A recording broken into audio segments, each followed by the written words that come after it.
Hello again, everybody. This is Rocket Rick J18, and today I'm going to talk to you about some pickups since my last video on pickups. And the first batch of cards come from the 1940 play ball set, which I am currently working on, although I'm closer to the beginning of the journey than I am to the end.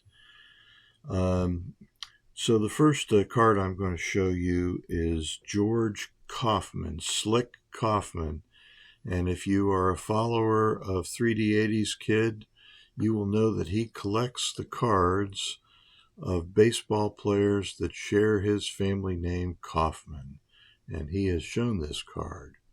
So George Kaufman was a pitcher with the St. Louis Browns. This is card number 55. And George's playing days doesn't really go into it on the back of the card too much. He did come up to the major leagues in 1937, and so this being the 1940 card, that's 39 would have been his third season. So this is Slick Kaufman. The next card is Fred Fitzsimmons, and he's a pitcher and a coach for the Brooklyn Dodgers. So he must have been around for a pretty good while. 1925 was his rookie season with the New York Giants. And he was a knuckleballer. So that's the story of card number 65, Fred Fitzsimmons. And the next card is card number 67, and that is John Whit Wyatt, another pitcher for the Brooklyn Dodgers.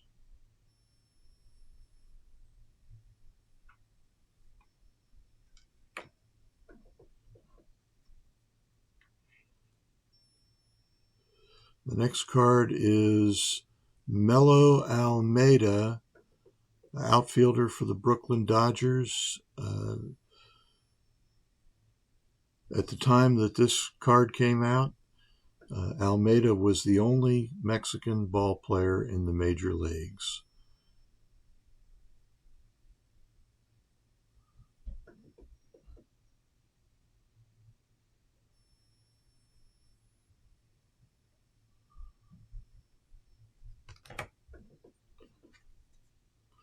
The next card is Lemuel Floyd Young, nicknamed Pep.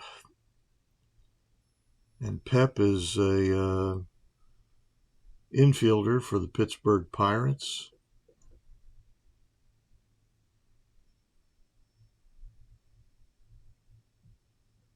Kind of a utility player.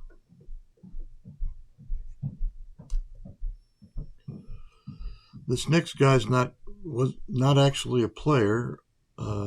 This is Al Schacht, who is known as the Clown Prince of Baseball. Kind of looks a little bit like Shemp from the Three Stooges. In any case, he had a little comedy act. He did have some minor league experience, but mostly he was just a clown. Al Schacht, card number 116. Now we're getting into some fairly well-known players. This is Waite Hoyt, and his card is number 118. He was a past star, not a current star. Hoyt was with the New York Yankees during their pennant runs through the 20s, 1921 to 1929. He also played with the Tigers, the Athletics, the Dodgers, the Giants, and Pittsburgh. And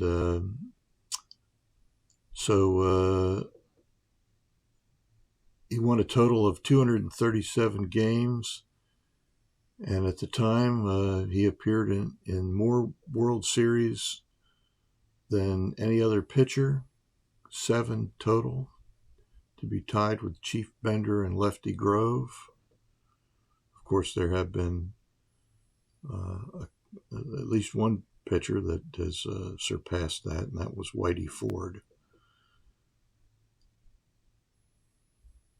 So this is Waite Hoyt. Waite also had a broadcasting career. He was a broadcaster for the Cincinnati Reds. Next is Hall of Famer Tris Speaker. As you may know, the 1940 set contains a number of cards of Hall of Famers and significant other players. Tris Speaker was mostly with the Boston Red Sox, although he did play for a while with Cleveland also, and as well as Washington and Philadelphia.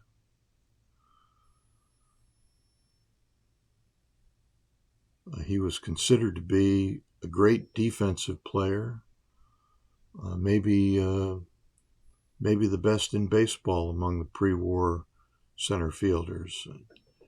Not sure that anybody really compared him with Willie Mays or Mickey Mantle or some of the center fielders of,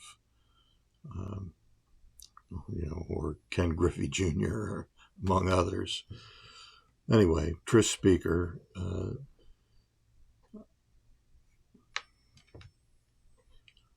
The next Hall of Famer is Charles Albert Chief Bender.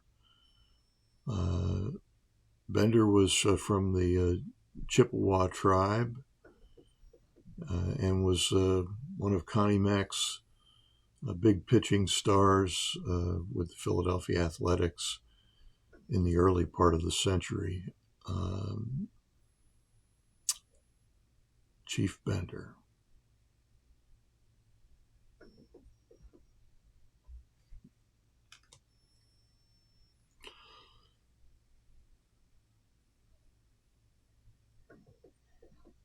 And the next player up is Max Carey.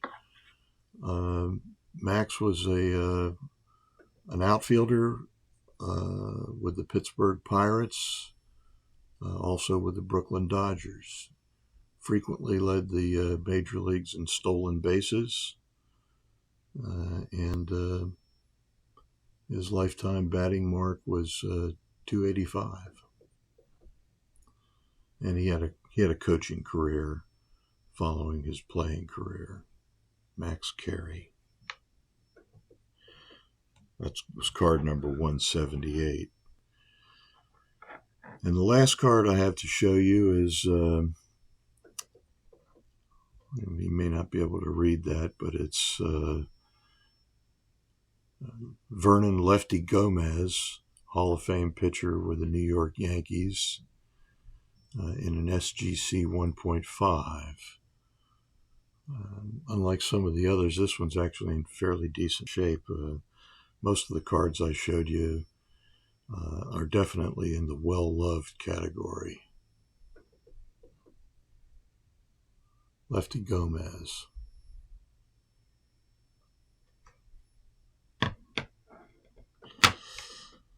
The next card I have to show you is from the 1952 Topps set, another set that I'm currently working on, and this is Red Schoendienst, card number 91, and it is Red is a Hall of Famer, primarily played with the St. Louis Cardinals, although later in his career he was on the championship Braves team of 1957 and pennant-winning team of 1958. Later had a coaching career and became the manager of the St. Louis Cardinals. Red Schoendienst. And the next card is from the 1954 Dan-Dee Potato Chip set, which is another set I'm currently working on, about roughly halfway through that, I think. This is Dale Mitchell, and Dale was actually a pretty good baseball player. I mean, he batted around 300, and at the time this card came out, he had been in the league for 2 years and batted over 300 both times. Or I should say 300 or better.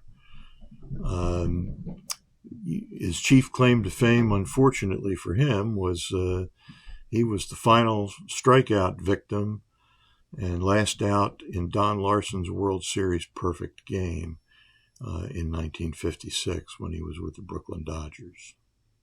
That's Dale Mitchell. And the next card I have is a 1962 third series checklist. It is one of the variations, and if you look down at the very bottom right-hand side of the card, which is actually on the left side of this screen, it has checklist, comma, 3. And that comma is what constitutes the variation. So that's the checklist. And I'm trying to collect the various variations. That's good. Of the 1962 set, and I got a long way to go, but I'm working on it. The next card is from the Billy Ripken obscenity set of cards. This is the black scribble marks version. I was looking through my cards and a binder of cards that I thought were worthy of putting in a binder, not by sets or teams, but just by players. And this card, I didn't have this one. I had the one with the obscenity visible and the one with the black box, but not the one with the scribbles. So I'd like to get the white box, but that's very expensive, and I'm not sure I want to spend that much money for a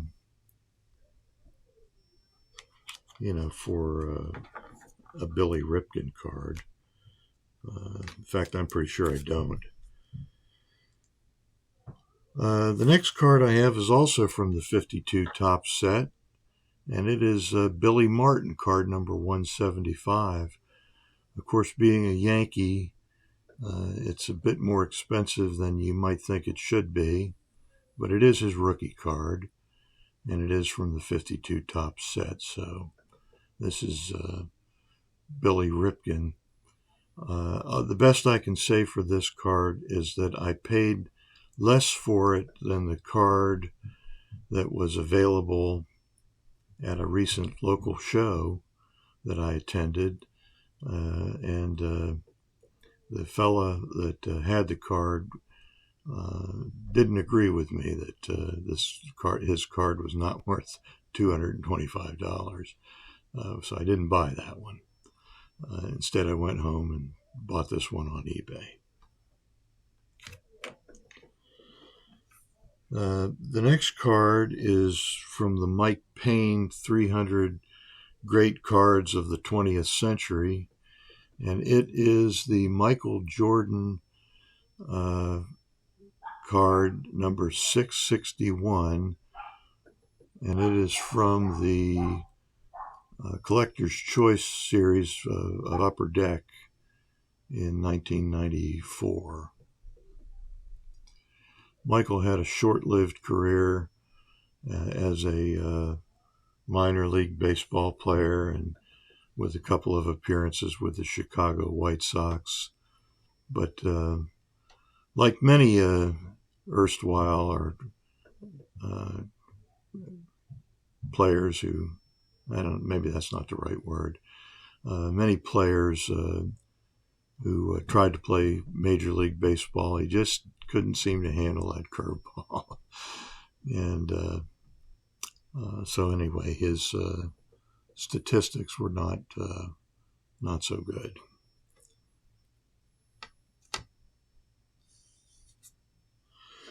And the next card is also from the Mike Payne 300 Great Baseball Card Series of the 20th century.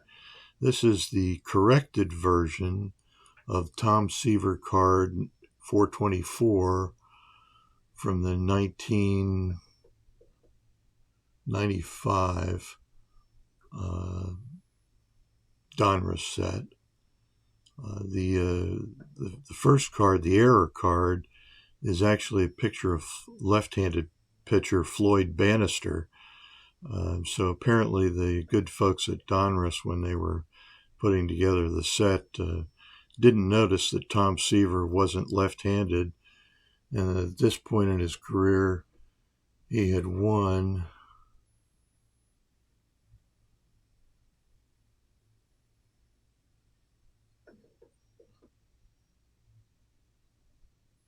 288 games. He went on to win 300, but Floyd Bannister never won anything approaching 288 or 300 games, either one. But he was kind of a journeyman lefty for the White Sox. It's hard to see how you missed that, but anyway, they did. So that's that. And that's what I had to show you. These are all pickups since the last video that I did. I do want to take this opportunity to mention my contest again. So far, I haven't seen too many participants, actually any. So I'm hoping that I'm going to show what I did for each of the eras. You don't have to do all the eras if you don't want to, but if you could participate, that would be wonderful. This is, my effort. And as you can see, I've just put the eras on one side, the name of the player and the team he came up with. So some of these players or teams are not the teams that that they became famous for, but rather they are teams that they, to the best of my ability, are first appeared in the major leagues with. So that's what I've done. That's really all there is to it. And as I said, if you don't pick every era, that won't disqualify you. You can still participate, and you can pick any players you want. Actually, if you want to pick players that have been thus far excluded from the Hall of Fame because of steroid use, or you want to not pick players who were implicated in gambling, that's up to you. And you don't have to pick players that you don't like. You should pick players that you like and want to collect, because it's not necessarily about collecting the biggest rookies or even the greatest stars. This is, after all, a video that's or a contest that's called Collecting Pre-War on a Budget, and I think that you can certainly do that. Just by, some people collect one card try to get one card of every issue. That's a John Mandini's goal. That's a lot of cards, and some of those issues, every card in the issue is very expensive. So it's probably not budget friendly, but this could be budget friendly depending on who you pick. You will have noticed again that some of the picks that I have are not cheap cards. You can't get a King Kelly card. They almost live up to his nickname, $10,000 Kelly. Not quite, but they're expensive. And Christy Mathewson, Honus Wagner, Cy Young, Nap Lajoie, you can't get those cards for too cheap. But you can get other cards from this era of 1887 to 1910, and you need to look them over and see what you might think you might want to collect, and send it to me. Make a video, and you need to give me the hashtag RocketRickJ18 at RocketRickJ18, so that I'll know that you have entered the contest. And if you don't hear me mention you and you have entered the contest, please let me know, because I definitely want to know that. And so you have a chance to win one of the two cards, the 1963 rival managers card of Casey Stengel and Gil Hodges.